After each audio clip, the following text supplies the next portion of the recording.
Hello, everyone, and welcome to IrenaCast. I'm your host, Jeff, and on the first and third Tuesday of every month, we bring to you our perspectives on theology and culture from a post-evangelical, progressive Christian lens. Thank you for joining us for another conversation to provoke your progressive Christian imagination. This week, I had the wonderful opportunity to sit down with the one and only Jennifer Knapp. If you've never heard of Jennifer Knapp, she is a musician and activist. She was probably one of the most popular contemporary Christian artists in the late 90s. She burst onto the scene with 3 amazing albums and then essentially disappeared from the space and didn't come back again until about 2009. And when she did, she revealed that she was gay, and obviously within an evangelical world that shifted a lot of people's perspectives of her. But since then, she's had 3 more amazing albums, with her current one, Love Comes Back Around, out right now. In addition to her music, she is also an advocate for LGBTQ people of faith, and she founded an organization called Inside Out Faith, which we'll also talk about in our interview. So yeah, I'm really excited to present this interview to you. If you would like more information on what Jennifer Knapp is doing and where you can find her music, all of that is in the show notes at irenacast.com/102. That's irenacast.com/102. So without any further ado, let's get into our interview this week with Jennifer Knapp. I know they'll bury me before they hear the whole story. Even if they do, well, I know they won't care to chalk it up to a mistake. Oh, God forbid they give me grace. Well, who in the hell do they think they are? I'm the one that keeps it on the inside.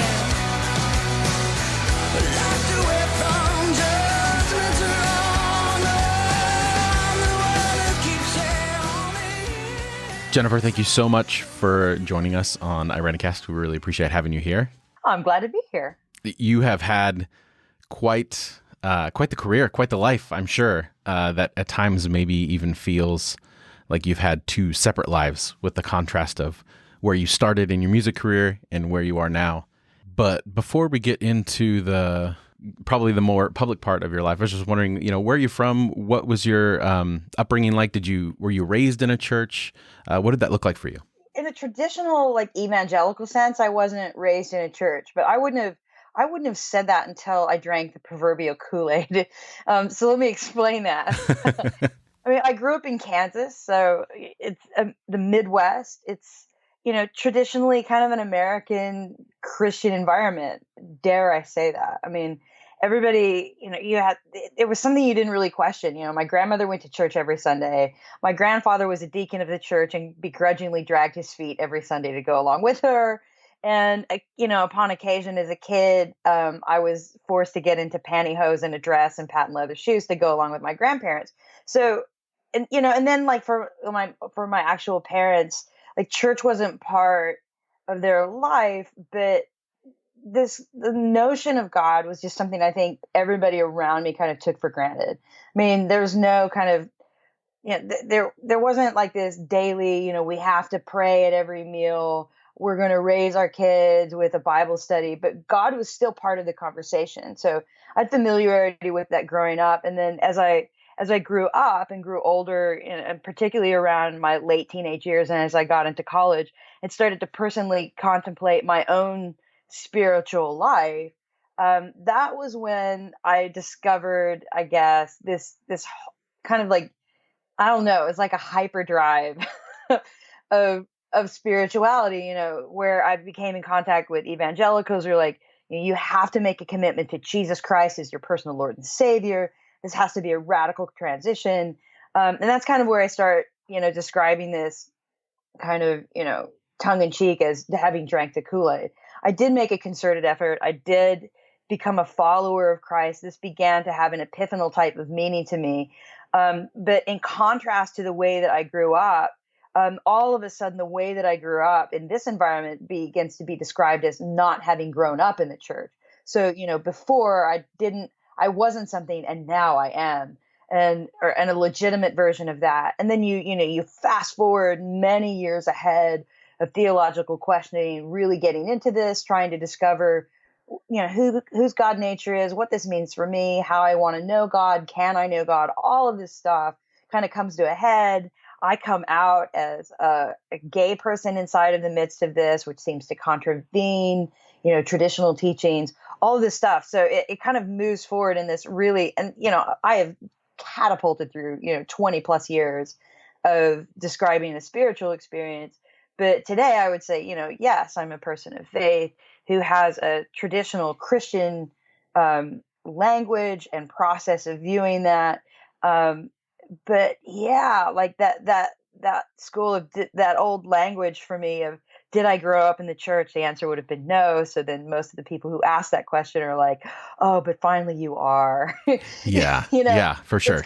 it's kind of that thing, but the journey encompasses all of that for me.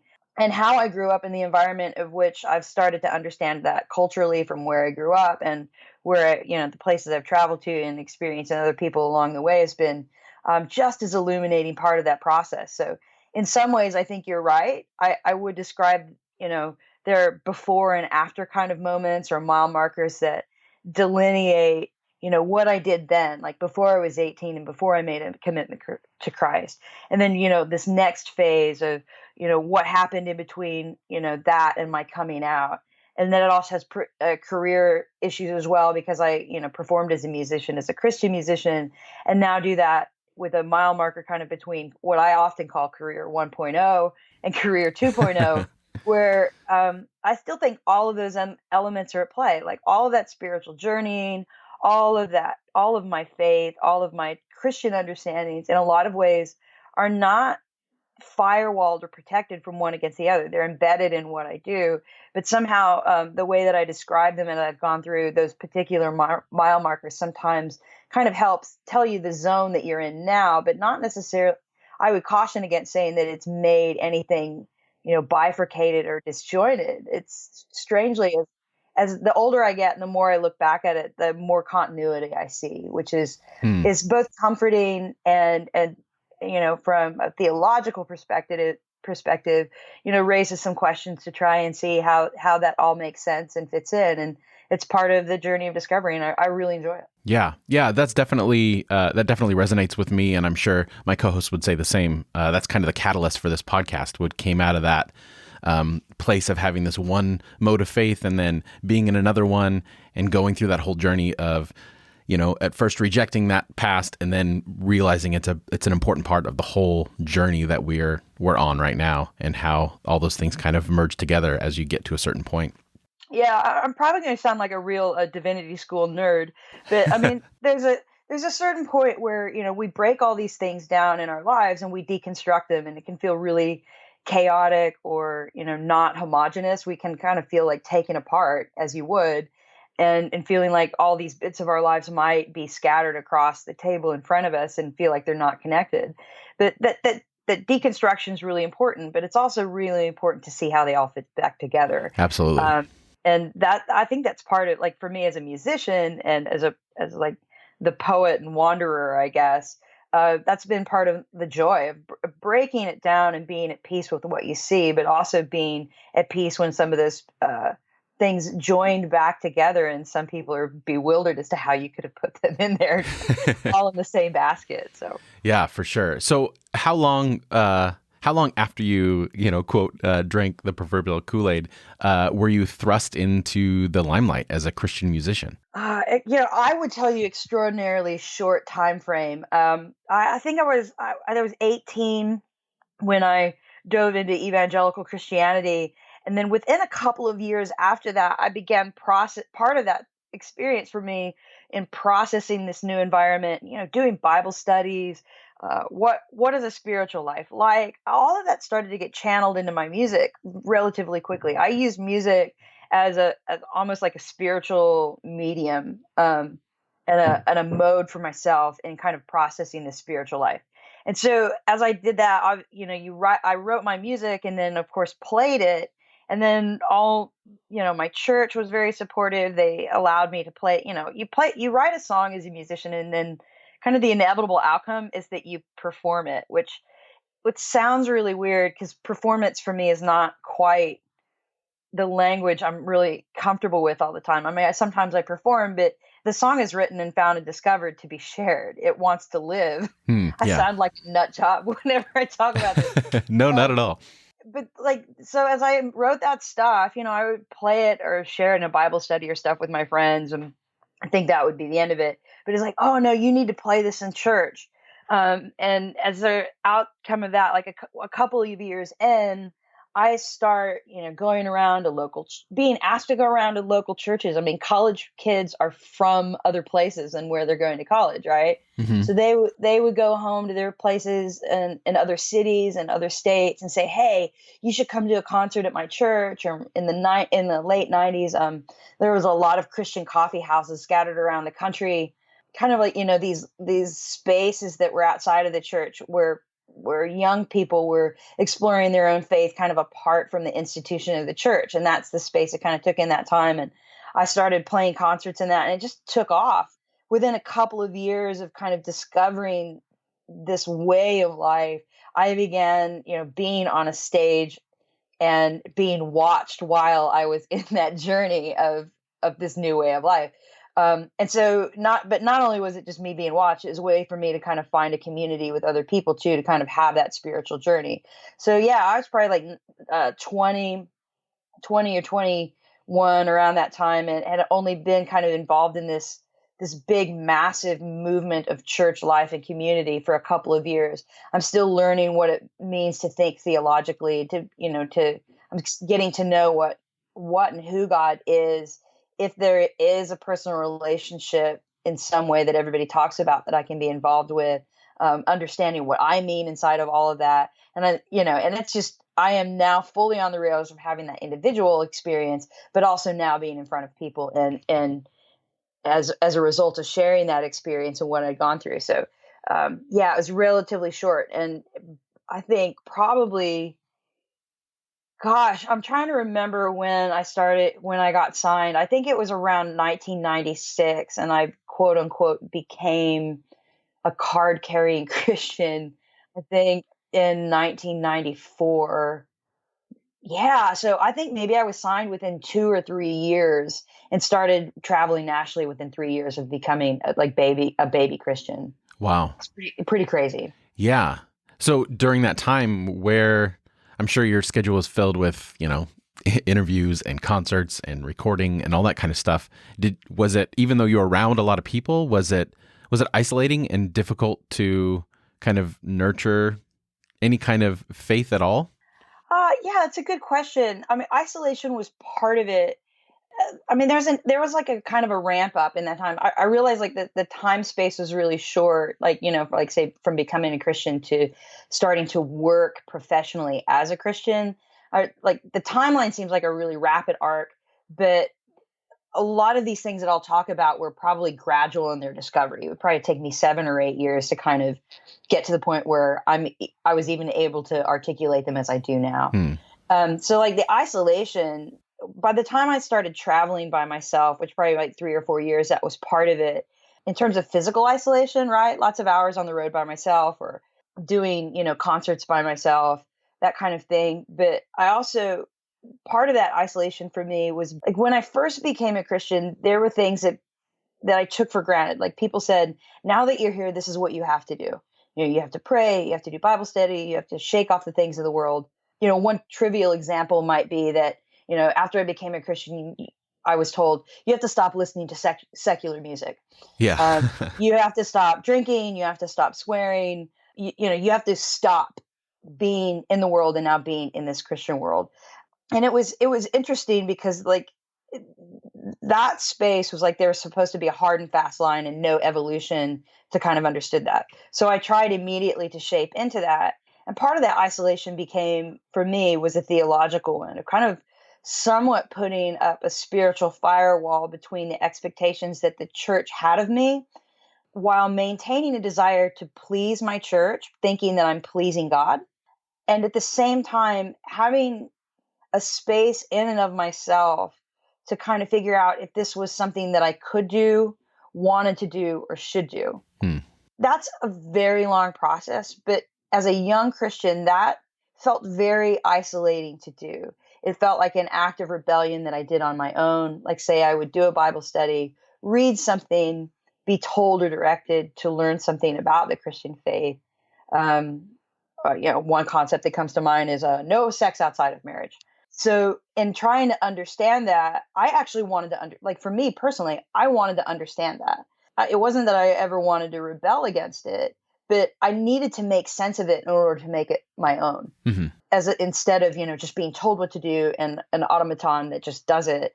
I needed that to have value in my life. It was a spiritual drive and a quest and a seriousness about my faith in God to be able to understand that. And what I discovered in that is when that process was difficult to understand, or perhaps I didn't agree with something, I found that process isolating, because sometimes that space inside the traditional church and the people expecting me to believe that wouldn't allow me the space to doubt or be uncomfortable or to question and find that value in those teachings myself. And so I had to find a way in the midst of being a leader, as I was growing as a leader inside of this space, to kind of take time out for my own spiritual growth inside of it. So as we've discussed, there's this ramp up. I become this representative of the Christian values, faith, traditions, and doctrines that I'm supposed to represent, and I'm supposed to be good at it. Yet privately, I'm still trying to catch up and to see if I even know how to do that at all. And in the midst of all of that, was your sexuality something that you were also dealing with as one of those quote unquote like rules or guidelines that you really were desperately trying to understand why? Yeah, that's a good question. The answer to that's actually no, it wasn't at all. Case in point, when I came into this environment, one of the big things right off the bat, particularly as an 18-year-old girl who'd slept around quite a bit, actually, by the time I got there, there was, I was kind of talking about that firewall between the world and this new life in Christ that I was supposed to have. And so there was a lot of conversation and an understanding I had in this environment about, or I thought I had understanding of the expectations of what sex was. And so, no sex before marriage, no sex at all, be a good woman, get married, be a virgin when you married a man. Well, I'd already screwed that up. So my focus was on, redeeming myself as a sexual person, like redeeming myself, kind of in that concept, becoming pure again in some way, however that was supposed to occur. So in that process for me, I separated myself out. Like I stopped dating at all.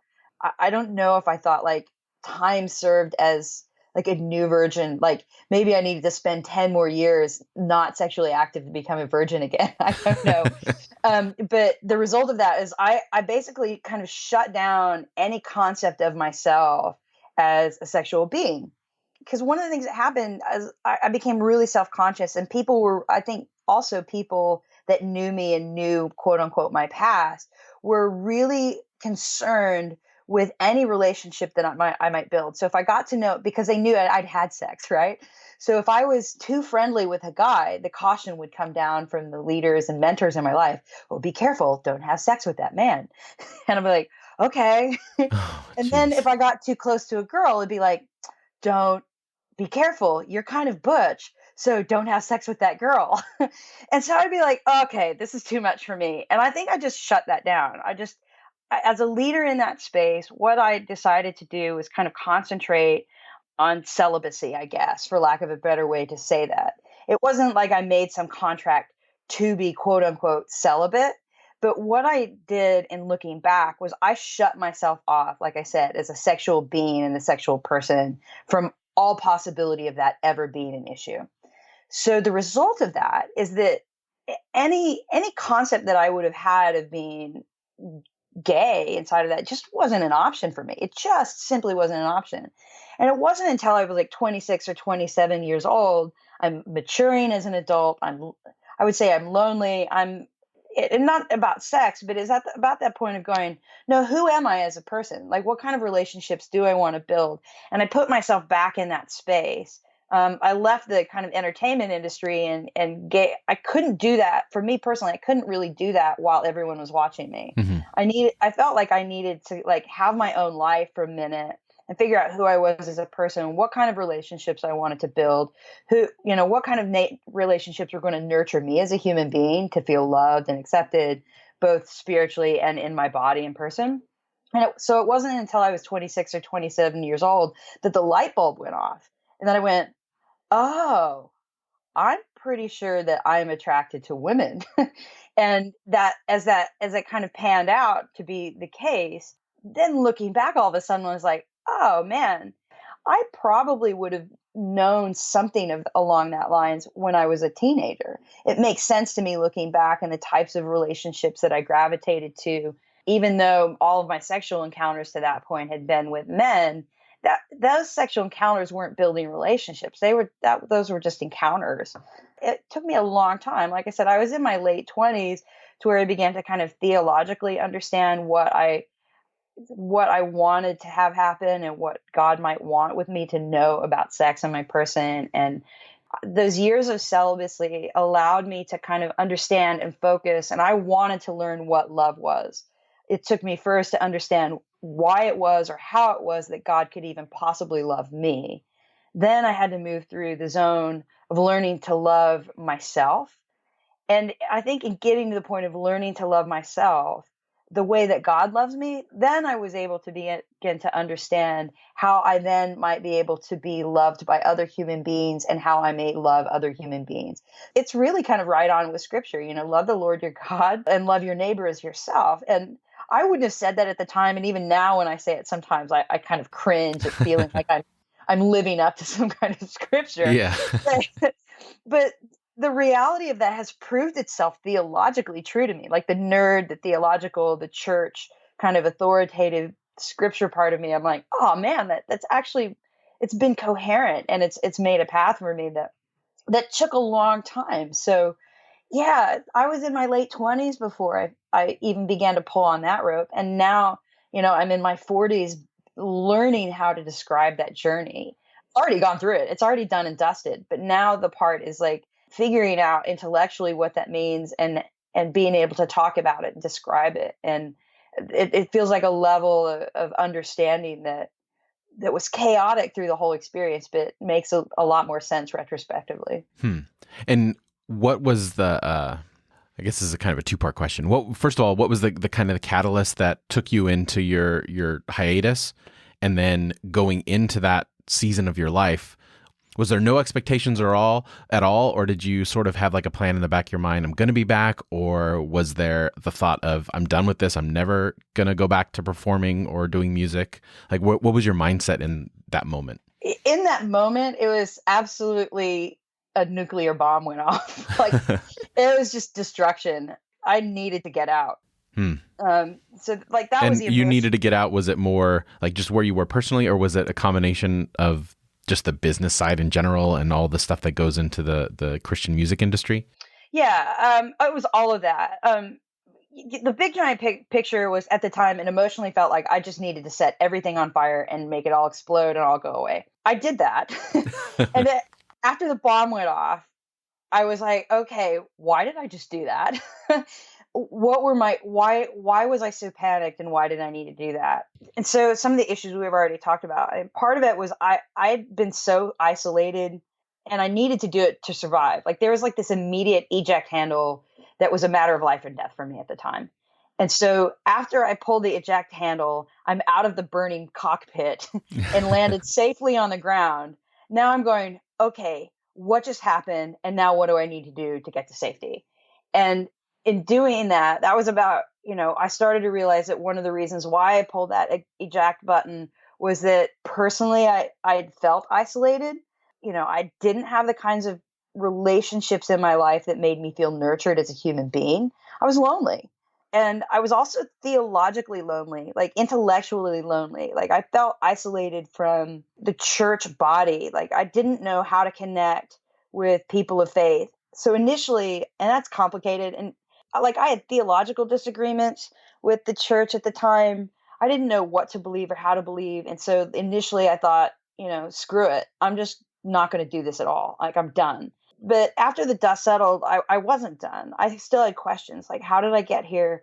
Was this epiphanal experience with the story of Jesus really as meaningful and life-changing as it appeared to be? Or did I just drink some Kool-Aid, right? Yeah. Did I just get caught up in the moment? Or is there really something significant here? It probably took me 3 years before I was really able to start finding my own voice. and start discovering those questions. And then, probably another 4 or 5 years until I reemerged on the public scene back in, when I came back and did another record. That's kind of like a mile marker of the work that that had led up to that point of going, no, there's still something here that's of value in my spiritual process. I traveled the world. I began reading. I began writing again. I began writing music and exploring my own faith or avoiding it, as the case would be in something. So was there a time during that hiatus where you just kind of, put down the proverbial guitar and didn't really engage music at all? Yeah, no, immediately. I mean, I did my last show. Like when I decided I wanted to get out of CCM, I still had like a year's worth of contracts to fulfill. So I spent a year in utter hell between 2000 and the end of 2002, just kind of writing this out. And so when I put my guitar in the guitar case, like I still remember that to this day. It was just locking a beast into a box and wanting to chuck it into the river and never see it again. Wow. And I really thought that's what it was going to take to kind of be relieved from whatever burden I felt that I was experiencing at the time. So like to even look at my guitar, I would have burned them all. Actually, I had tried to sell all my guitars. And it was actually my partner at the time wouldn't let me do it. And for years, maybe three or 4 years, I didn't even pick up a guitar. Like I just couldn't do it. It was too painful. It was so much a part of my spiritual process. I had experienced such pain and alienation, or perceived pain and alienation, from my spiritual experience, and I had used music to process that all that picking up the guitar, I couldn't do it until I was willing to open up that portion of my life again as well, because I felt like the second that I started writing songs, kind of like what I was saying earlier, the songs that I end up writing always seem to inevitably lead me in front of people. And I didn't know if I was ready or even willing to do that. Because in order to pick up and play, I had to be willing to accept that was a possibility. It was just too terrifying for me, particularly knowing that I had arrived at a place that was now fully willing to embrace my spiritual questions, willing to offend the traditional teachings that I had, quote unquote, grown up in, knowing that my sexual orientation wasn't at all in question for me, and that personally, but I knew had theological problems with it and problems with the traditional Christian teachings. I felt like I'd failed a lot of that, and I didn't really know how I wanted to answer that, inside of the Christian community. So that was a big hurdle to get over, because all of those things were attached and came out every time I opened up the guitar case. Yeah. So what was it like when you finally picked it up? And did you find that it was, like riding a bike, or did it, because of the journey that you had and that moment of putting it down, were there changes in your creative process? Like, I'm sure that's hard to capture in words, but as best you can, what was that moment like? The first thing I remember is like the physical process. Like it's like riding, the analogy of riding a bike is actually very apropos, because I didn't forget how to play a guitar. Like it was amazing to me. Like my hands just took over. But at the same time, like the guitar felt weird, like holding it. I just remember how weird it felt holding it, and how much my hands hurt, like my fingers hurt by playing. And yet I couldn't not stop. I couldn't stop playing. Like I knew how to do it. So it was like, getting on a bike after, knowing that you could do the Tour de France, and then 20 years later, getting on the bike and part of your body knowing and having this physical response, like, yeah, we can climb that mountain. But your muscles are actually saying you have to build up your skills. Like you're not going to do it. You will die if you try and climb up that mountain yet. So it was kind of that weird. I just remember that sensation so much. And yet I was so ready, like intellectually, to kind of start taking off. So my physical body kind of had to catch up with where, like, the spiritual part of me that had always used that medium and that mechanism to kind of begin spiritually processing. My physical body had to catch up with the fact that my intellectual and spiritual body was actually ready to dive in. I don't know if that makes sense, but yeah, like I was ready to get back, and I was actually doing that. I was actually starting to process the way I always had. It took my physical body a little bit of time to be able to catch up. What does the creative process look like for you? Do you start with the music and then bring the lyrics, or does it or does it change, or what does that look like? They're really, the physical and the intellectual is really tied very much together. Like I can write apart from my guitar, but for me, there's something so inherently spiritual about doing all of it together. It's like I begin playing, and it sounds so nerdy, it's so weird or mystical, I guess. Like I begin playing, and as the music starts playing, it's almost like it summons in the lyrics. From this external space. And so that's a process that I deeply enjoy that. Like for me, it's meditative, it's a spiritual process. And then it's kind of like you ring the gong, you make the music, and the muse comes and delivers this word to you. And I begin to write it down. Like I find it and discover it. And that to me is my favorite way. And it's probably predominantly the way that I write. But, to be a little bit more like realistic and less mystical. Well, no, I that's mean, good. We're firm believers of the mysticism of the creative process here. So we get that. maybe, yeah, but there's also a skill set that goes with it. For sure. I mean, I can say, listen, I do better now at going, hey, what do I want to write about? And I can think about that a lot before I sit down to write. I find that I've done that a lot more. It's a level of mastery I don't feel like I had early on in my career. Like now, if I say, hey, I really do kind of want to sit down, and like I did with this record, I really wanted to sit down and contemplate what love is about and the components of love and what that looks like and what does that mean when we talk about love? What do we do? How do we fulfill it? All those things were swirling around in my head before I sat down and started writing for this new record. So that's something that I didn't do 20 years ago. It's something I do now, and kind of conjure that up and think in outlines and word clouds. And, you just start to see the whiteboard creative process in my head before I start. And then I can start piecing that together if the inspiration in some way is failing me. I can start crafting that together with a level of mastery that I didn't have 20 years ago, which is kind of an interesting thing. And I can in some ways now, because of that, write apart from it. But I tend to like the music that I tend to enjoy and I really love and that moves me, and the things that end up going on records and the things that I want to perform are usually the things that I had a personal experience with when I'm playing it in that fluid moment, having those moments of epiphany. Like almost every song that's ended up on a record, like the turning point when I go, oh, this song that I'm writing right now is good. Like it makes me cry, whether it's a rocker or like some emotional thing. There's always a point in it where it's just like this moment where this song knows it's going to be a song, and I know that I've discovered it, and I just weep. That's amazing. It's so exciting. I'm like, oh, okay, and then it drives me. There's something there. There's a nugget that I've uncovered that I want to explore. That doesn't tend to happen when I write away. When I write away from my guitar, I'm usually thinking, here's a concept I want to get across. How am I going to do it? And it's so intellectual. Sometimes I have a hard time marrying the spiritual side of it, the mystic side of it that I want to have embedded in the music. So from kind of stepping back into that creative process, what was it, I guess conversely, what was it like when you stepped back into the performance mode of that, when you first got onto a stage after you've re-picked up your guitar and you started writing again?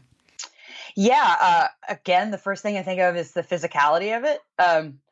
I was back and performing within like maybe a couple of years after I'd kind of started writing again. And I still physically, like my hands still hurt. Like I still had difficulty remembering all the chords and all the lyrics and being on stage. I mean, when you break it down, there's a lot going on in a solo performance. I mean, you're dealing with your own adrenaline push.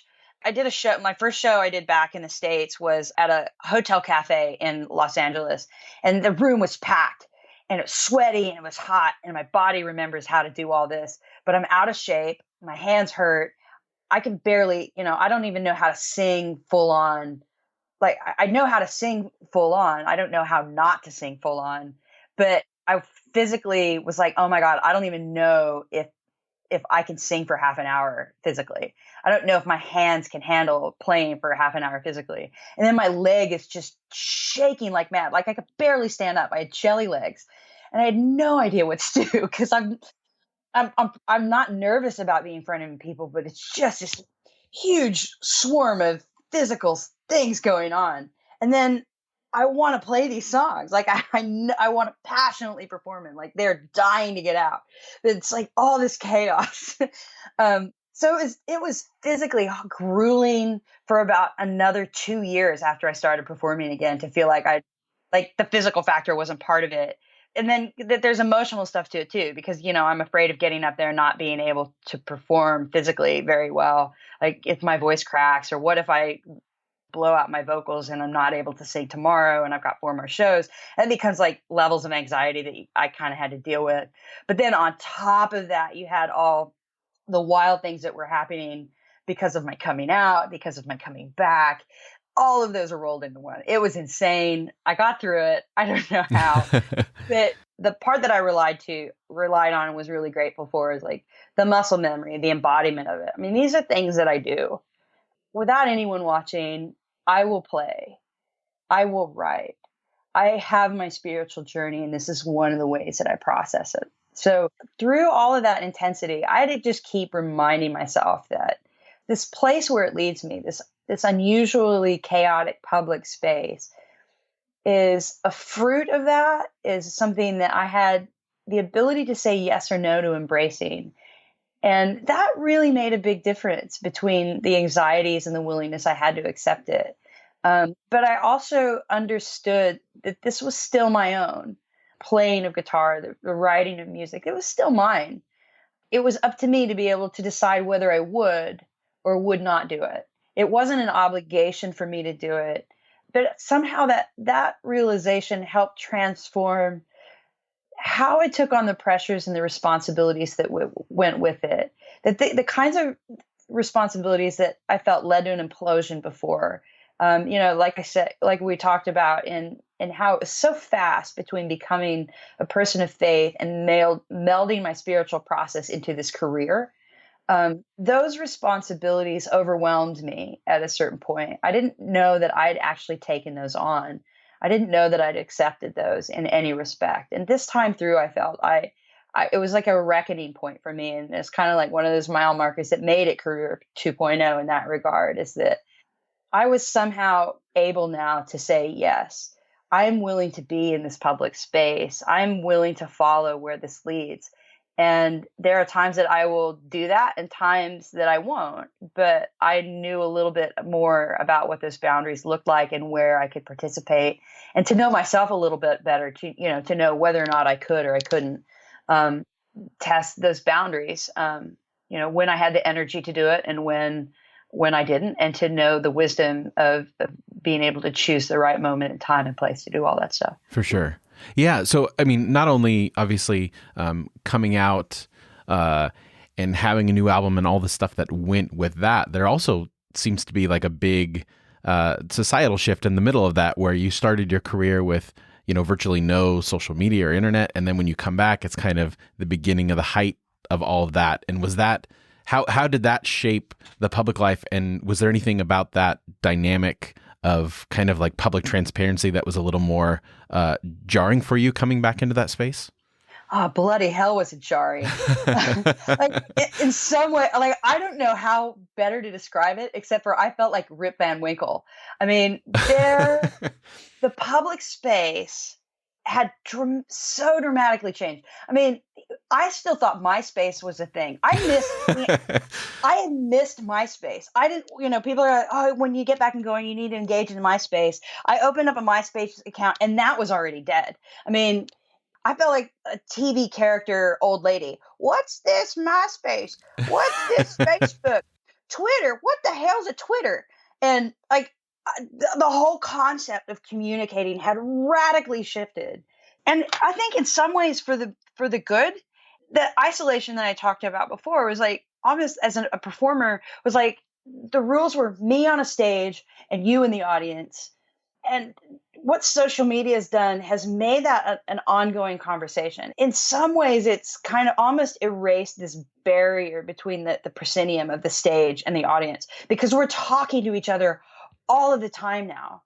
Like before, you might have to write a fan letter or get on some static forum. At the time I left in 2002, forums were a thing. That was about the mass of it. And now it's much more fluid. We have Facebook, it's ongoing, Instagram. I'm sending pictures out.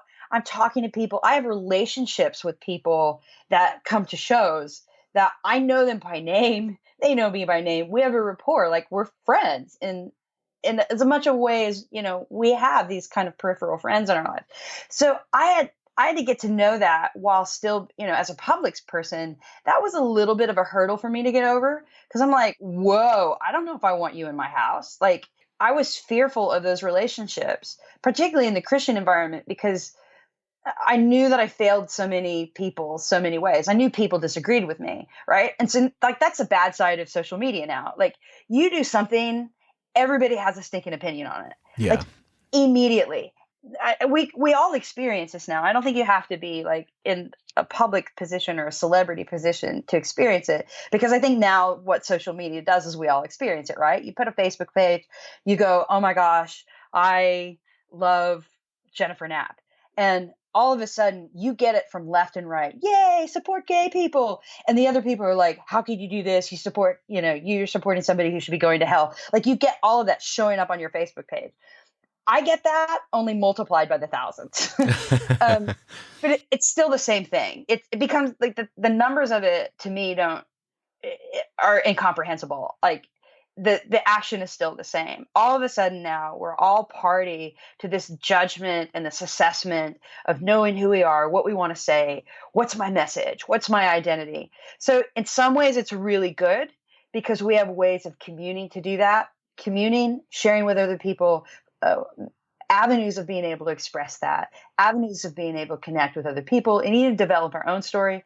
But at the same time, you also have to weather the storm of opinion and controversy. And I think people are now learning it's really hard to do in a public space. Yeah. Yeah. There's a space that you have to go back to and know in your own quiet spaces and in your own room, I think, before you post. Yeah. Yeah, for sure. And it's a little bit of that process. And I think that's part of a meta narrative almost of what I've been able to kind of appreciate with my audience now is I think that I feel like a lot of the people that I converse with now as a public artist understand that. Like it's really hard to describe that. Some of us need identity. Some of us are trying to shake it off. And as we learn to discover ourselves, process our spiritual journeys, it's really hard to do while people are watching. We have to be really mindful and deliberate about how we are going to do that, how we are going to preserve the space for us to do that and to do that well and not give up. And that's part of the narrative for me that I've in this quote unquote career 2.0, I'm really enjoying championing. I know what that process is like. I know what it means to have to compete with these external forces and how important it is to balance out that solitude that's required and also the requirement that it does in bringing you back into those spaces. I mean, we can't live in isolation alone because there's Henry Nouwen talks about it for you reading nerds out there. There's one of my favorite and most healing essays I ever read was Harry Nouwen's book, Reaching Out. And he talks a lot about the space of loneliness and solitude and that there's a difference between the two. When our time away and our own self-care and nurturing our own voice and our own spiritual process, and if you want to talk about this in a theological context and getting to know God, if we're not having those alone times there, or we have those alone times there and we need that preserved and we need to do that work, but it can also become very isolating. We need to allow that to grow in a safe space because when that blooms in its right way, its inevitable outcome is it actually does draw you back into community. What feels like loneliness to begin with, isolation, loneliness, lostness, wandering, doubt, what is in that space is an indicator to me that that's when we need to go out and somewhat embrace that. But that isolation and that loneliness can bloom into solitude. Learning the skills that it takes to be able to do that in that quiet place, do it and be at peace with that. Let that part of ourselves and that spiritual self-care bloom in that solitude. And then it leads us out into the reaching out, which I think is a beautiful thing. It was having that knowledge for me was probably one of the things that keeps me going today. I'm not sure I would have survived all of this kind of coming back if I didn't know and trust in that process. It's proved itself to be very reliable. And even now, like I can take those moments of putting myself in isolation a bit and being able to go, oh, I need to self-care now. I need to go not to be too distant from my own boys, get that taken care of, rest up. And we all go to sleep every night. You have to reboot. And do you find that you're more driven to take those moments of self-care now that you're, in addition to being a musician and a performer, now with the Inside Out Faith organization, being more of an advocate and feeling like you're more connected with people in a place of struggle and hurt, and understanding that, you're providing something different, and for some people something deeper in the work that you're doing through that organization? Yeah. Well, I think, the long arc of my participation in the public space is I really do have a care for people and an empathy for the spiritual process that we go through. And I think I'm drawn to it, which is fortunate. Like, I want to do it. It's out there. It's fruit. It's a happening that I want to be a part of. And I'm like drawn to it like a moth to a flame. The challenge for me has been to figure out, like, what do I do when that passion to do it? Because when I do it, I dive in. Like, I do a show now. I may play for an hour and a half, and then I may be on stage for an hour and a half. But there's also energy that is compelled. Like, there's energy that has like been taken from my body in getting there. I've had to write music. I've had to follow that. I've had to, that's required energy of me. And then I've gotten on stage, and then I've done that energy. And then after that show on any given day, I even talk for another hour and a half to 2 hours after a show. Oh, wow. Okay. So the Inside Out Faith organization added like a speaking part to your concerts and performances? Well, right. And so then you add the advocacy that I've done on behalf of the LGBT community, and even for my own investment in it. That's its own energy, right? To go out into that public space, yes, I am a musician, but now there's this issue that comes with me that takes time, that affects me personally, that draws me as seeing it as a mode of work. Now, like, it's another thing that I want to give my energy into. So am I prepared to give that energy, and do I have enough? These are all like new energy requirements that I have to figure out how to manage. And so knowing how to manage that a little bit more has been half the battle. Going, yes, I want to tap into that. So I'm having to figure out how to kind of manage that space, because it can be exhausting. What I think I used to do is just give so passionately. Former youth pastor, you're going to know what this means. You give so passionately in that moment. You've got nothing left. And guess what? Your calling is still there the next day. And you have to do it again tomorrow. Mm-hmm. You'll still be compelled, but do you have enough energy to do it? And with the ongoing needs that you see, the things that give you passion, like the people that I want to play music because it's fun. It's great. And I also see people that are drawn to that music that have needs and ways that I can serve and be empathetic with and just be alongside with, that requires its own level of energy. And so having to kind of figure out how to continually expend energy and refuel and expend again and do this process over and over again while maintaining a relevancy, like not just getting blind to what's going on. Like, you have to have enough energy in any given day to see what's happening and assess what's going on and say, yes, I'm going to spend it here. Not just wildly throwing it, not like making it rain like you're in a stripper club with $1 bills. Like, it's all, it's a horrible metaphor, but that's kind of what it is. Are you wildly just making it rain with your time, like each of us with our incredible skills that we have to passionately give what we've learned and share that. For me, the isolation begins when we've expended so much. We say, I don't have enough for the rest of the world because I don't have enough for myself. It's a valuable thing to consider. If you don't have enough for yourself, you don't have enough for the rest of the world. And yet that doesn't, for most of us, eliminate the calling. So you just begin to get stretched. We can be stretched, just saying, yeah, I see that thing out. Now we feel irresponsible because we see ways that we can connect and that we can't because we don't know how we've taken care of that energy of ourselves. I don't know if any all that makes sense, but yeah, no, absolutely. I 100% agree. That's I could go on and on and on and on about my philosophy in this, but I will try and be as brief as I can. No, don't worry about it. And vice versa. I have so many questions and so many things I'd like to talk to you about. But I definitely, before we kind of end our time here, I'd like to talk about your new album. I've been a personal fan for a long time, and even during your hiatus, I would occasionally check Wikipedia or do a name search to find out, hey, was she coming out with anything? Because, from a fan's perspective, I had no idea what was happening. That's really nice. I'm glad you were Google searching for music and not Google searching for obituaries. Yeah, no, definitely. I was, and then when you came out with your new album, and then you literally came out. There was this intensity that I really liked about Letting Go, your album that you came out with for part of 2.0 career, and specifically your song Inside. I love that song and that grittiness, and it kind of set this different tone. But then listening to your most recent album, there's this I don't want to say there's still that edginess that just seems to be a part of who you are, but there's this maturity in the songs, and it has this very different feel. Describe the new album from your perspective and how it may be different or in the same vein as stuff that you've done before.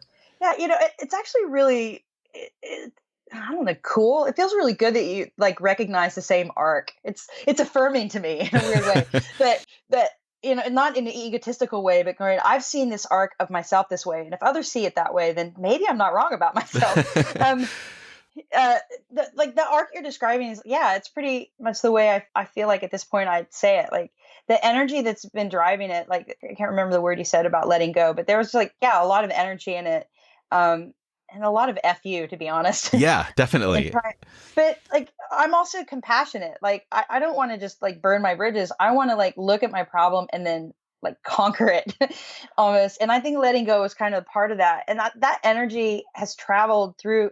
When I look back, that energy has traveled through everything that I do, even to this point where this record, I'm surprised at how empathetic and nurturing and soft it seems, without never having lost that energy that still drives the writing of it.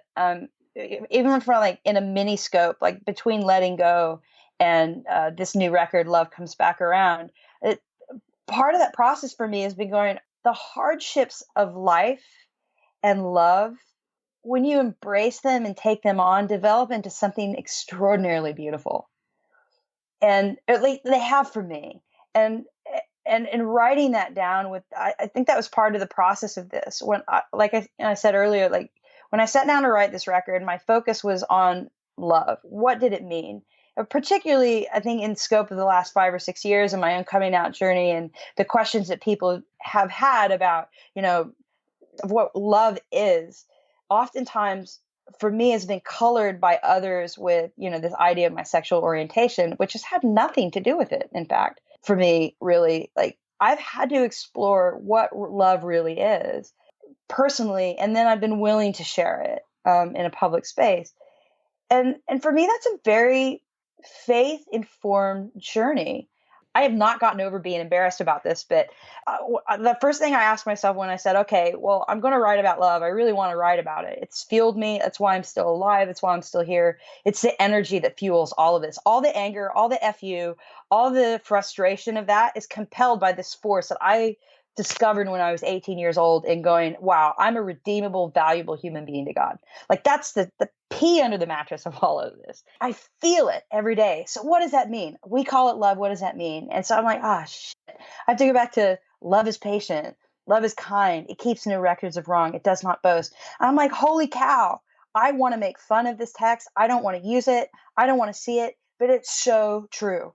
It is the thing that has made life more beautiful, more grand, not easier, but more relaxed. That energy is still there. And I think it shows up musically in this record, but I'm also grateful that, it's helped me kind of put to words some of the things for me that have led me to that comfort.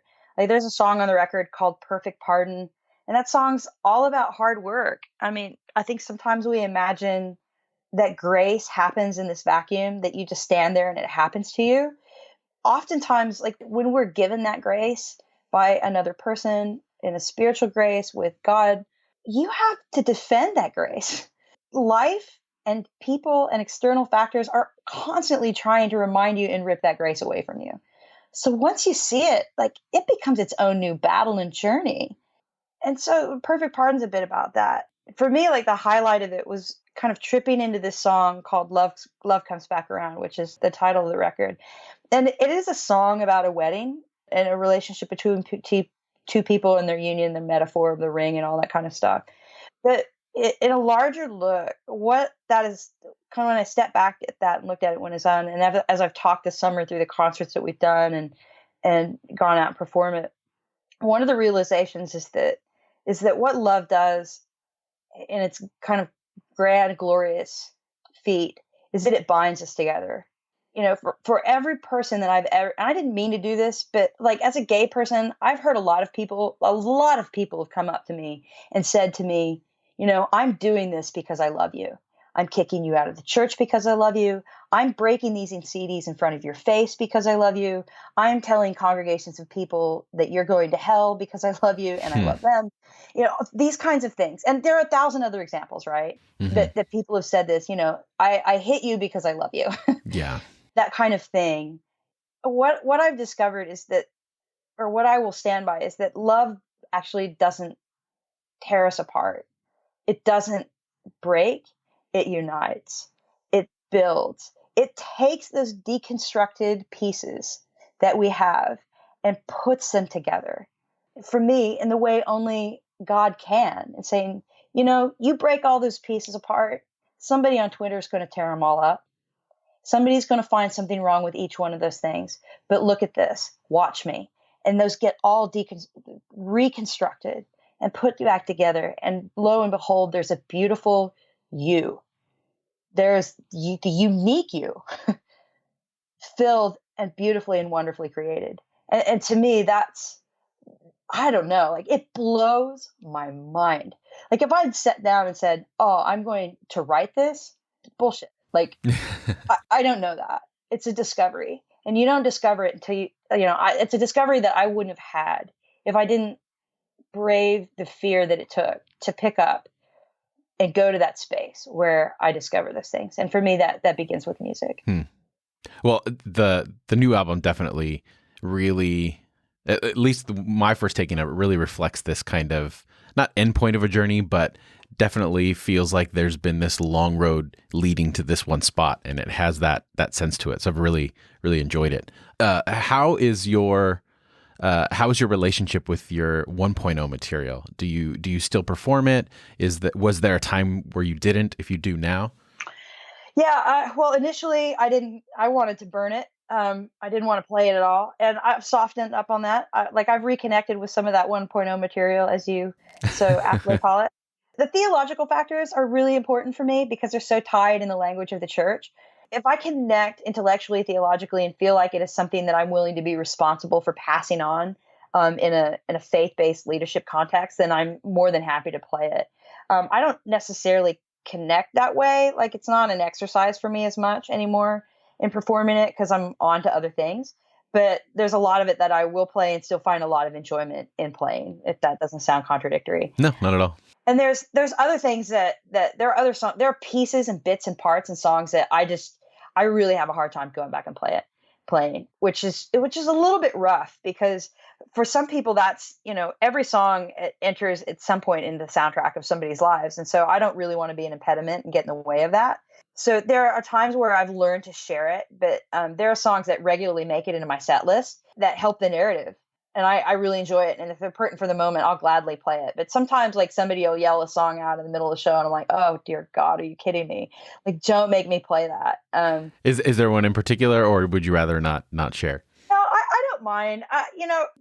There are two songs from there's three songs, but like Refine Me is one, a song. It's from my very first record, and Faithful to Me. And I don't play them both for two different reasons, but they're both kind of intimate. Like I'll sing Faithful to Me even like in my own life, like while I'm walking around, but it's become so intimate for me that I don't really want to share it on a mic anymore. It's kind of like where I said, yeah, that's mine. And occasionally when my mom's in a show, she'll yell it out and I just can't deny her. So I'll do it. But she's about the only one that can compel me to perform that song live. And then Refine Me is just, I didn't write it. You know, I didn't write that song. It was I didn't even co-write it. So for me, like I've been able to kind of move on from that. It's a type of process that, like, even from the day that I recorded that song, like I don't process that politely. I mean, the song is, Lord, come with the fire, burn my desires, refine me. It's so nice. And I just don't process that way. I'm like, no, what the hell's going on, man? Like, let's sort this out. Like, I arm wrestle. I am at the foot of Jacob's ladder. That is what I do. And so for me to perform that song feels disingenuous. But then there's another song where, like, that I feel like a lot of people had confusion from the third record, The Way I Am, which actually the title song for that, The Way I Am, is a song in the chorus. It says, it's better off this way, to be deaf, dumb and lame, than to be the way I am. And it's taken from Jesus's words, if your eye sins against you, pluck it out. If your tongue sins against, it's kind of this satirical take in the music for me. It's like, oh yeah, I'd be just nothing. Like, I'm this hot mess of a human being that if I literally cut off every part of me and my nature that does ill, then there'd be nothing left of me. And I did it. I wrote it, and I mean it satirically. But there are some people in the journey. I've actually heard quite a few people who have talked about how that song for them, as gay people inside of the church that was marginalizing them and telling them they had to be something different, was a song that they had used to kind of like hammer and anvil themselves into the straight experience. And that I'm supposed to be, and I'm supposed to cut off all of these parts of who I am and my nature. And I think it's been misinterpreted so much as not seeing it for that metaphorical, like, see, this is what happens to you if you do this. There'll be nothing left of you. So learn from this and move on. It's been too damaging, I think. I feel like until I get a grasp of that, and I love that song, I'll stand by it. But there's something about it that if it's not in the right place and I don't trust that people can see it that way, I'm really reticent to play it in public. Yeah. Oh, wow. Yeah, definitely. I could see that. That must be very difficult to have people take it that way and see the result of something that you intended, obviously the opposite of. Yeah. It's a little bit like, Hippocratic oath. I mean, I want to do no harm. Yeah. What I'm doing. And I think that it's kind of a bit of the legacy of having gone through the Christian music experience. I've seen, like, marketed faith. You have to be, everybody should want to be like this. You're supposed to be like everybody else, and it's something that you can buy into, or a trend. The knowing part of our journeys is going to be shaped a little bit different from us. I mean, the best way I know how to describe it is, like, there's a pressure sometimes as a woman, I feel, to be a woman when I look at all the marketing and advertisement. I mean, my legs don't look anything like that. My boobs are not like that. I'm 40 pounds overweight compared to that stick girl. Like, what is this? I don't know how to live up to that, and I'll never look like that. I'll never even feel like that, even if I did look like that. So how am I going to live up to that? And how do I continue to understand the value of who I am as a woman inside of all of that? And it's kind of the same way with the Christian experience. And we're told that a Christian looks like this, and a Christian does this, does all of these things, believes all these things. And we're not always like that. We don't look like the pinup model of what this is supposed to be. And nor do we always feel like that. And so that's the challenge of persisting in our faith, of going, no, come on. Like, we're not going to all look the same. We're different bodies. We're unique. We're all having this different experience. But in that, as I become a manufacturer in some sense of that story, I mean, I'm having to create the art, the visual for it. So how do I proceed and feed into that in a meaningful, spiritually responsible way without, like, basically first trying to do no harm? I want to feed something that's good. And there are ways, I think, in the CCM experience that I learned from that were really troubling to me, that were very difficult. And now I feel like in this concept, a little bit more, I don't know if I'm better at it. I still think there's a danger when you're in that space of doing exactly that. This is what a gay Christian looks like. Oh, please tell me, let's try not to do that. But now I have the freedom to be able to say that specifically, audibly and clearly. This is one version of it. What is your version? Who are you? Write a different story, tell that. And that's a luxury that I didn't feel like I had in Career 1.0. Yeah. Wow. That's great. Thank you so much for sharing with us today. Is there anything that you'd like to plug or direct people to in your work outside of just your music? Well, yeah, obviously there's a music. It's jenniferknapp.com and all the Twitter and Instagram things that come attached to it. I mean, if you really want to know what's going on in my life, the best way to do it is just to sign up on the mailing list. I know that sounds so campy and old school, but we really do try and let you know strategically and not bug you and pester you. So that's one way to do it. And all the peripherals are kind of attached to that.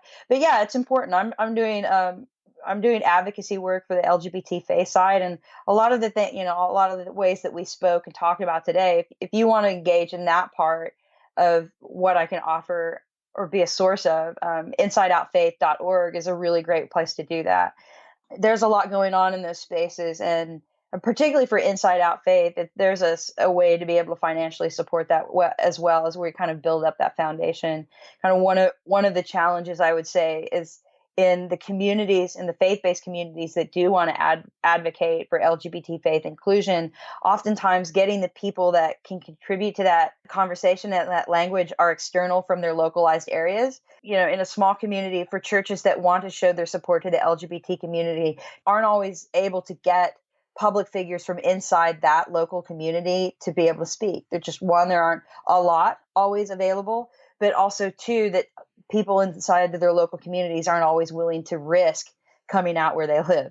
So having external people like me to be able to come into those churches, show what this is like, bring that conversation into this new environment is really helpful. And so what happens is we want to make sure that this financial burden of being able to do that isn't on the churches themselves. If I had my way about it, I go to every church that simply asked me to be there and just go and hang out and do the work that I'm supposed to be doing. But sometimes we have the financial impediment of not being able to do that.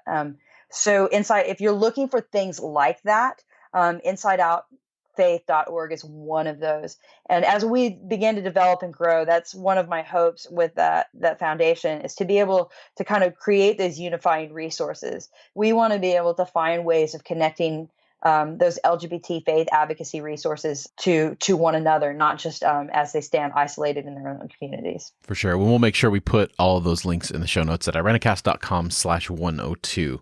And we'd love to have you back sometime and maybe even talk more about your advocacy work specifically with Inside Out Faith, and go into greater detail on the work that's done there and the stories that you have of encouragement. Yeah, that could be a whole hour in and of itself. I'm so sure. Anytime. I'd appreciate it. All right. Well, thank you so much for joining us. Well, thank you so much for having me. I enjoyed it too. And for everyone listening, if you would like to check out all of Jennifer Knapp's work, make sure you check the show notes at irenicast.com/102, or you can just go directly to Jennifer Knapp's website, jenniferknapp.com, and that'll do it for us this week. So we will leave you with a little taste of Jennifer Knapp's music as we close the show.